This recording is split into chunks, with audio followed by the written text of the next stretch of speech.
किसी नगर में मांडलिक नाम का राजा राज करता था। उसकी पत्नी का नाम चड़वती था। वह मालव देश के राजा की लड़की थी। उसके लावण्यवती नाम की एक कन्या थी।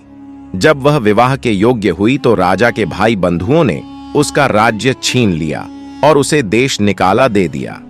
राजा रानी और कन्या को साथ लेकर मालव देश को चल दिया। रात को वे एक वन में ठहरे। पहले दिन चलकर भीलों की नगरी में पहुंचे। राजा ने रानी और बेटी से कहा कि तुम लोग वन में छिप जाओ, नहीं तो भील तुम्हें परेशान करेंगे। वे दोनों वन में चली गईं। इसके बाद भीलों ने राजा पर हमला किया। राजा ने मुकाबला किया, पर अंत में वह मारा गया। भील चले गए। उसके जाने पर रानी और बेटी जंगल से निकलकर आईं और राजा को मरा देखकर बड़ी दुखी हुईं। वे दोनों शोक करती हुईं एक तालाब के किनारे पहुंची। उसी समय वहां चंड सिंह नाम का साहूकार अपने लड़के के साथ घोड़े पर चढ़कर शिकार खेलने के लिए उधर आया। दो स्त्रियों के पैरों के निशान देखकर साहूकार अपने बेटे से बोला, अगर ये स्त्रियां मिल जों तो जाएं, जिससे चाहो विवाह कर लेना। लड़के ने कहा, छोटे पैर वाली छोटी उम्र की होगी, उससे मैं विवाह कर लूंगा, आप बड़ी से कर लें। साहूकार विवाह नहीं करना चाहता था, पर बेटे के बहुत कहने पर राजी हो गया। थोड़ा आगे बढ़ते ही उन्हें दोनों स्त्रियां दिखाई दीं। साहूकार ने पूछा, तुम कौन हो?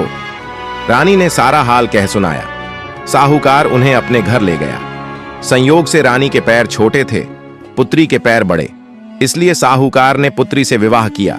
लड़के ने रानी से हुई और इस तरह पुत्री सास बनी और मां बेटे की बहू। उन दोनों के आगे चलकर कई संतानें हुईं।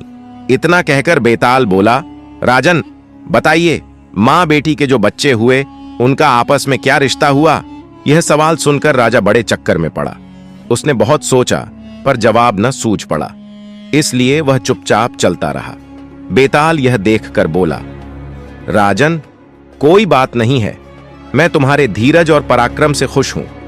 मैं अब इस मुर्दे से निकला जाता हूं, तुम इसे योगी के पास ले जाओ।